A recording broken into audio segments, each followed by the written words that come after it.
네, 박태호 정책위자입니다.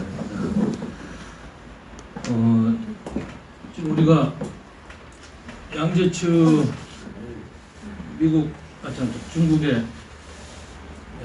외교 담당 중국 공산당 간부가 와서 서훈 안보실장하고 지난 주말에 부산에서 회동하는 걸 보니까 심히 걱정이 안 될 수가 없습니다. 우리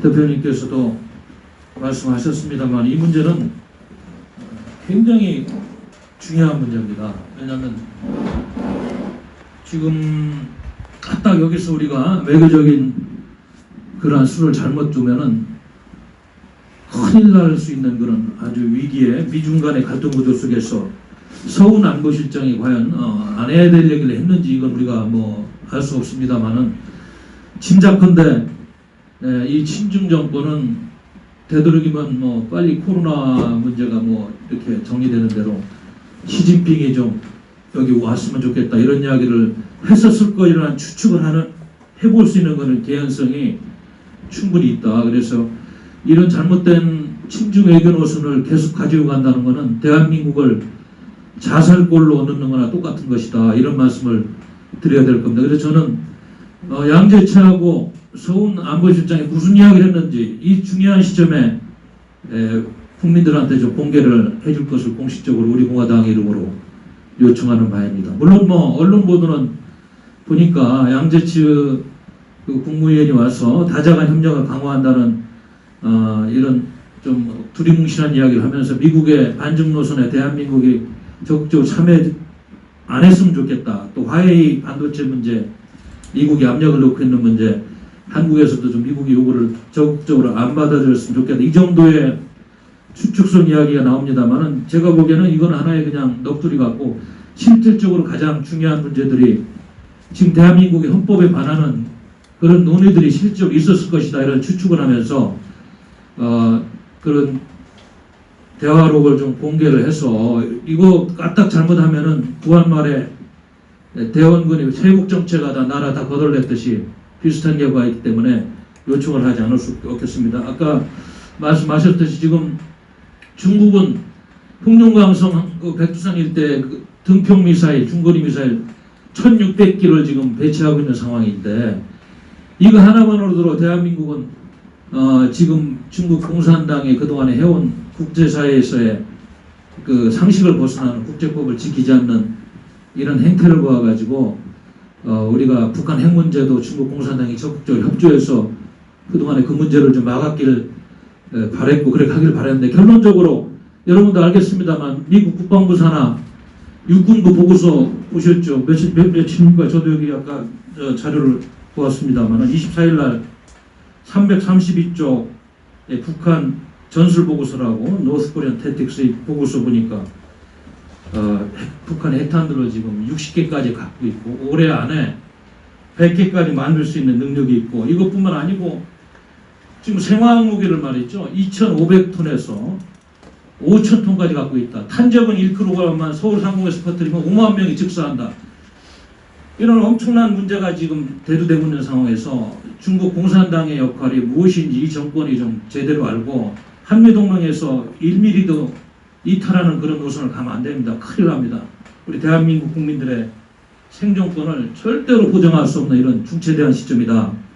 이런 말씀 드려야 될 거예요. 실질적으로 시진핑 주석이 한국에 오는 거는 물 건너간 거 아닙니까? 미국은 끝났다고 보고요. 왜냐하면 리거창 지금 총리가 올해 11월에 한중일 정상회담 때 오면은 그걸로 이제 뭐 대치되는 걸 알고 있는데 왜 자꾸 이 카드를 가지고 이렇게 언론 플레이들을 하고 이러는지 저는 이해를 못하겠어요. 정말로 한미동맹에서 이탈하는 그런 단 한마디의 말이라도 서훈 안보실장이 했다면 이건 대한민국 역사를 뒤집는 일이기 때문에 분명히 이건 공개를 해줘야 된다고 봅니다. 국제사회에서도 여러분들 알다시피 그 패권 안정 이론이라는 게 있습니다. 미국이 지금 패권 국가로서 물론 뭐 중국이 G2 국가로서 경제적으로 많이 향상이 돼 있고 미국 협력구도에서 지금 국제사회를 이끌고 있는 축이긴 합니다만 이렇게 중국 공산당이 남중국해라든지 대만 문제, 홍콩 문제 이런 데서 미국과 엇박자를 내면서 급격하게 지금 악화된 갈등 구조를 하다 보면 한반도에서 전쟁의 불꽃이 튄다는 그런 보고서들이 자꾸 이렇게 나오고 있는 상황에서 정말 조심해야 되고, 문재인 정권이 잘못된 인형으로 자꾸 외교 정책을 정말 그 잘못된 주사파의 그 아주 협소한 시각으로 말이죠, 잘못 가져가다가 구한말의 그런 외교적 실택을 되풀이하는 그런 일은 있어서는 안 되겠다는 말씀을 드리겠습니다. 또 제가 어떤 학자 이야기를 들으니까 실질적으로 한미동맹에서 이탈해서 주한미군 철수하면 대한민국 경제는 3시간이면 다 붕괴된답니다. 이걸 알고 우리 국민들이 이 정권이 하고 있는 친중 노름에 대해서 정말 잘 알고 있는지 걱정을 하지 않을 수 없다, 이런 말씀 드리겠어요. 저도 지난번에 말씀드렸습니다만 지금 체제전쟁이, 이념전쟁이 끝나지 않은 한반도에서 이렇게 이 정권이 물타기하고 코로나 문제 가지고, 물론 국민 건강권은 중요합니다만 자꾸 정치적으로 악용하고 이런 건 절대 안 된다. 노재봉 전 총리도 말씀하셨잖아요. 비슷한 시각에서 지금 대한민국은 전체주의 대 자유민주주의 체제 대결이 와중에 있다. 뭐 그건 정치학자들도 하는 이야기고 언어만 다릅니다만 한반도는 이념전쟁의 와중에 있다는 그 엄연한 현실 속에서 우리 국민들이 이 정권이 하고 있는 잘못된 행태를 좀 제대로 보고 분석하는 그런 시각이 있었으면 좋겠다, 이런 말씀을 드리겠습니다. 그리고 좀 전에 말씀하셨습니다만 지금 국제사회에서 이 문재인 정권에 대한 비판의 칼날이 계속 지금 날카로워지고 있어요. 지난주에도 미국의 양심 있는 사람들이 문재인 대통령한테, 문재인 씨한테 서신을 보내서 탈북자 문제, 이런 문제 그거 절대로 국제사회 관례라든지 양심상 국제법에 어긋나는 그런 탈북민에 대한 탄압, 북한 인권운동에 대한 탄압을 중지해달라는 서신을 보냈듯이, 아까도 말씀하셨습니다만 이코노미스트도 내면적인 권위주의가 지금 팽배하고 있는 대한민국 문재인 정권의 독재라고 하기에도 좀 부드러운 이야기죠. 어떻게 보면 전체주의적인 이런 잘못된 행태에 대해서 비판하고 있습니다. 그래서 지금 가짜 뉴스로 자꾸 그거를 좀 가짜 뉴스를 핑계로 언론을 탄압하려고 그러고, 또 여러분도 알다시피 지금 정치와 미디어를 가지고 자꾸 양극화시켜서 자신들이 편 쪽으로 끌어들여서 그것이 아니면 마녀사냥해서 상대방을 죽여버리는 이런 잘못된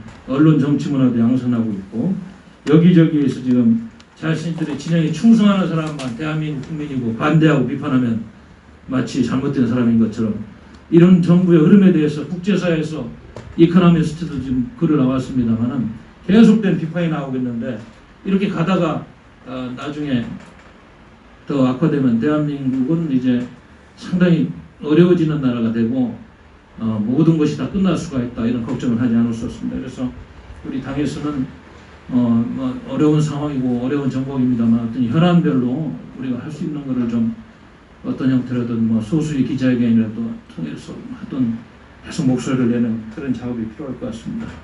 그리고 우리 김종인 미래통합당 비대위원장은 모르겠어요. 그분이 과거에 그 전두환 정권 시절에 그 독일에서 경제학 박사학위 해오고 뭐 연구교수하다가 제가 기억하기로는 국보위를 통해 가지고 20년 출세하고 가장 보수적인 집단에서 물론 뭐 왔다 갔다 하면서 비례대표를 5번이나 한 그런 정치인으로 알고 있는데, 모르겠어요. 그분이 뭐 개인적으로 정치적인 그런 해석이라든지 역사 해석을 할 수 있는 건 자유입니다만, 이미 제가 알기로는 광주 5.18 문제는 김영삼 정부 때 신한국당, 한나라당으로 연결되는, 그 전에 자유한국당, 민주자유당, 민자당, 그 연결선상에서 다 사과하고 또 전직 대통령 뭐 단죄도 하고 뭐 이런 과정을 통해서 어느 정도 사과가 돼서 벌어지고 있는 역사적인 사안인데, 왜 무릎을 꿇고 또 이렇게 하시는지, 그럼 뭐 전혀 그동안에 보수권에서 노력을 안 했다는 건지, 이 부분은 저 국민들이 헷갈리는 것 같다.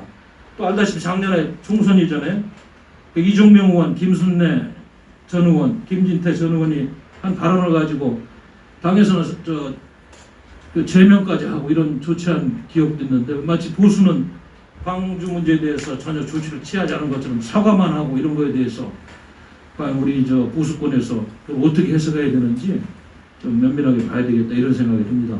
역사의 아픔이 있습니다만 역사를 해석하고 또 우리 국민들이 납득할 만한 객관적인 그런 결과물을 내놓고 평가하는 것은 한 사람의 감정적인 문제를 떠나서 이건 역사에 시차를 두고 두고두고 차분하게 할 일이지 이렇게 정치적으로 민감한 사안에 대해서 마치 과거에 사죄도 안 한 것처럼 그렇게 막 계속 이렇게 하면 국민들이 헷갈릴 것이다.